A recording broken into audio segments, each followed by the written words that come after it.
નમસ્કાર મિત્રો, આજની નવી વાર્તાની અંદર તમારા બધા મિત્રોનું સ્વાગત છે। મિત્રો, સવિતા ભાભીની સ્ટોરી ભાગ બીજો છે। તો મિત્રો, આને ધ્યાનથી સાંભળજો। જેવું પહેલા વિડીયોની અંદર મજા આવી હતી એના કરતાં પણ વધારે આ વિડીયોની અંદર મજા આવવાની છે। તો વાર્તાને છેલ્લે સુધી જરૂરથી સાંભળજો। મારું નામ રાજન છે અને આ મારી સાથે બનેલી એક અજીબ અને રહસ્યમય ઘટના છે જેને હું આજ સુધી પણ ભૂલી શક્યો નથી।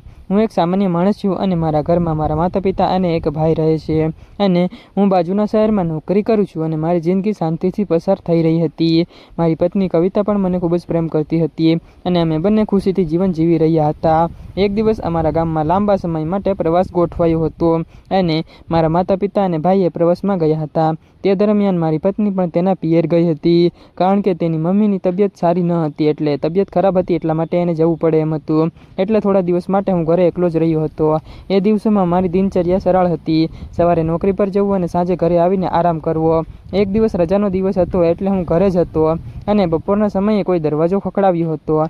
મેં દરવાજો ખોલ્યો તો સામે અમારા પડોશમાં રહેતી સવિતા ભાભી ઊભા હતા। ત્યારે તેઓ થોડાક ગભરાયેલા લાગતા હતા અને તેમણે મને કહ્યું કે તેમને મદદ જોઈએ છે। તેઓ ઓનલાઈન પેમેન્ટ કરશે પરંતુ તેને રોકડા પૈસા જોઈએ છે। મેં કોઈ વિચાર કર્યા વગર તેમને મદદ કરી દીધી હતી અને પૈસા આપી દીધા। સવિતા ભાભીએ મને આભાર માન્યો હતો અને કહ્યું કે જો ક્યારેય પણ કોઈ કામ હોય તો જરૂરથી મને કહેજો। આ વાત પછી હું ફરી મારા કામમાં લાગી ગયો હતો।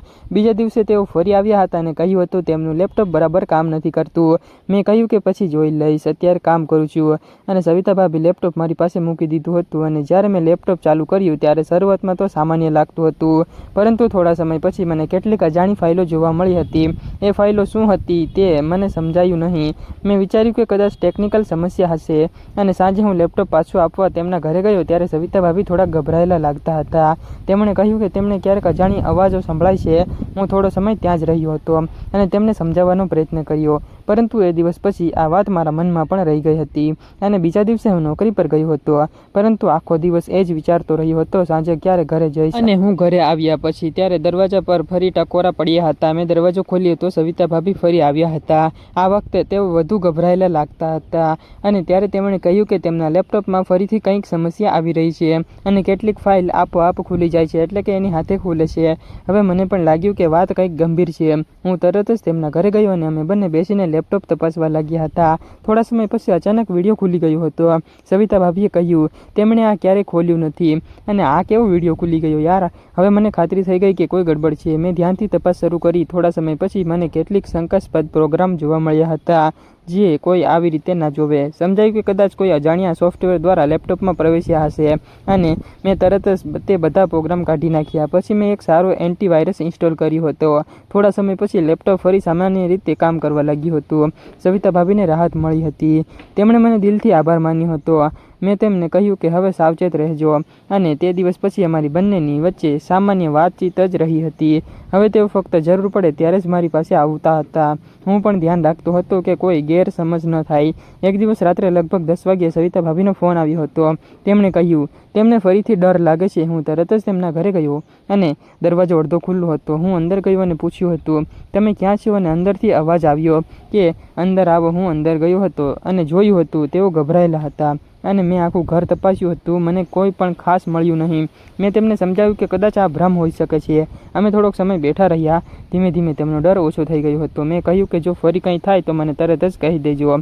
હું ઘરે પરત આવી ગયો અને હવે મને સમજાઈ ગયું ઘણીવાર આપણે બિનજરૂરી રીતે પણ ડરી જઈએ છીએ। ત્યાર પછી થોડા દિવસ પછી મારી પત્ની પણ ઘરે પરત આવી ગઈ હતી, એટલે મેં તેમને બધું જ કહી દીધું હતું। ત્યારે તેમણે મને કહ્યું કે તમે સાવચેત રહ્યા એ સારું કર્યું। હવે બધું જ સામાન્ય થઈ ગયું હતું। હું ફરીવાર મારી નોકરી અને જીવનમાં વ્યસ્ત થઈ ગયો હતો, પરંતુ આ ઘટનાએ મને એક મોટી શીખ આપી। ટેકનોલોજીનો ઉપયોગ સાવધાનીથી કરવો જોઈએ, અજાણી ફાઇલો અને લિંકથી દૂર રહેવું જોઈએ। અને મિત્રો, તમારે પણ ધ્યાન રાખવું, જીવનમાં ઘટનાઓ આપણને સમજદાર બનાવે છે। જો આપણે સમયસર સાચો નિર્ણય લઈએ તો મુશ્કેલીથી બચી શકીએ છીએ। આ બધું જ સામાન્ય થઈ ગયું હતું એવું મને લાગતું હતું, પરંતુ સચ્ચાઈ તો હજુ બહાર આવી જ નહોતી। થોડા દિવસ વધુ શાંતિથી ચાલ્યું હતું અને હું મારી નોકરીમાં વ્યસ્ત હતો અને ઘરમાં બધું જ સામાન્ય લાગતું હતું। સવિતા ભાભી પણ હવે પહેલાં જેવી ગંભીરથી નહોતી દેખાતી, બધું જ ઠીક લાગી રહ્યું હતું। એક દિવસ સાંજે હું નોકરી પરથી ઘરે આવ્યો ત્યારે મારા મોબાઈલમાં એક અજાણ્યો મેસેજ આવ્યો હતો અને એ મેસેજમાં ફક્ત એક જ લાઈન લખેલી હતી, તમે જે વિચારો છો એ સત્ય નથી। આ વાંચીને હું એકદમ ચોંકી ગયો હતો। મને સમજાતું નહોતું કે આ મેસેજ કોણે મોકલ્યો હશે। મેં તે નંબર પર કોલ કર્યો, પરંતુ ફોન સ્વિચ ઓફ આવતો હતો, એટલે હવે મારી શંકા વધારે વધી ગઈ હતી. મેં વિચાર્યું કે આ વાતને અવગણવી યોગ્ય નથી. તે રાત્રે મને ઊંઘ પણ સારી રીતે આવી ન હતી અને ત્યાર પછી બીજે દિવસે સવારે મેં સવિતા ભાભીને આ મેસેજ વિશે બધું જ જણાવ્યું હતું અને તેમણે મને કહ્યું કે મને પણ ગઈકાલે કંઈક અજીબ જ લાગતું હતું. અમે બંનેએ નક્કી કર્યું કે આ વાતની સાચી તપાસ કરવી પડશે અને અમે ફરીથી લેપટોપ ખોલ્યું હતું અને તેની અંદર રહેલી ફાઇલો ધ્યાનથી તપાસવા લાગ્યા હતા. ત્યારે થોડા સમય પછી એક ફોલ્ડર મળ્યું હતું જે અમને લોકોને પહેલાં નજરમાં આવ્યું ન હતું. તે ફોલ્ડર પાસવર્ડથી લોક કરેલું હતું. હવે વાત વધુ રહસ્યમય બની ગઈ હતી. મેં ઘણો પ્રયાસ કર્યો અને અંતે પાસવર્ડ બ્રેક કર્યો હતો. અને મિત્રો, જ્યારે ફોલ્ડર ખુલ્યું હતું ત્યારે અમે બંને લોકો ચોંકી ગયા હતા. તેમાં અમારા ઘરની અને સવિતા ભાભીના ઘરની આસપાસના વિડીયો ક્લિપ્સ હતા અને એ વિડીયો જોઈને અમને પણ સમજાઈ ગયું હતું કે કોઈ અમને લોકોને ચૂપચાપ રેકોર્ડ કરી રહ્યું હતું. હવે વાત ગંભીર બની ગઈ હતી. સવિતા ભાભી ખૂબ જ ડરી ગયા હતા.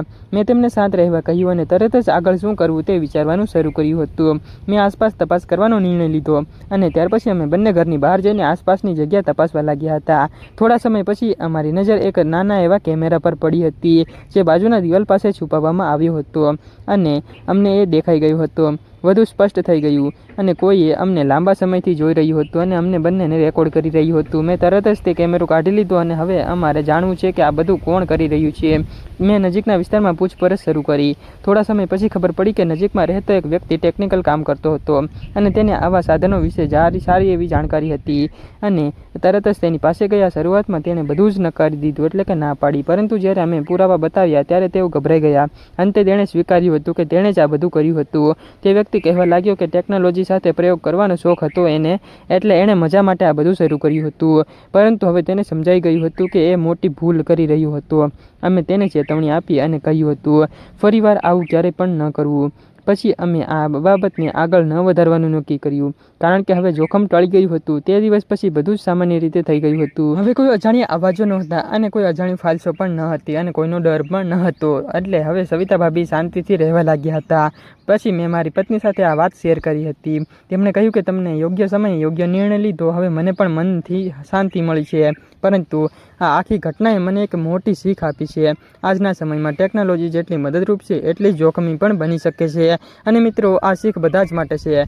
જો ટેકનોલોજીનો ખોટો ઉપયોગ થાય તો મિત્રો આપણે હંમેશા સાવચેત રહેવું જોઈએ અને પોતાની પ્રાઇવસીનું હંમેશા ધ્યાન રાખવું જોઈએ અને અજાણી વસ્તુઓને હળવાશથી લેવી નહીં. આ કહાનીનો આ અંત છે, પરંતુ તેની પાછળની શીખ બહુ જ મોટી છે અને બધા જ લોકો માટે છે. જો આ કહાની તમને ગમી હોય તો મિત્રો જરૂરથી આગળ પણ આવી જ કહાનીઓ માટે જોડાયેલા રહેજો ગુજરાતી વાર્તા ચેનલ સાથે. યાદ રાખજો, ક્યારેક સૌથી મોટું રહસ્ય આપણા બધા જ લોકોની આસપાસ જ છુપાયેલું હોય છે. ફક્ત તેને ઓળખવાની જરૂર હોય છે. અને મિત્રો, આ વાર્તા ફક્ત ને ફક્ત કાલ્પનિક છે અને ફક્ત મનોરંજન માટે જ બનાવવામાં આવે છે. તો મિત્રો, કાલ્પનિક રીતે જ વાર્તાને સાંભળજો. કોઈ પણ ધર્મ કે કોઈ પણ વ્યક્તિ સાથે સંબંધ હોતો નથી. તો કાલ્પનિક રીતે જ વિડીયો જોજો. કોઈ પણ લોકોએ દિલ ઉપર ના લેવું. વાર્તા સાંભળો, મોજ માણો ને સપોર્ટ કરો.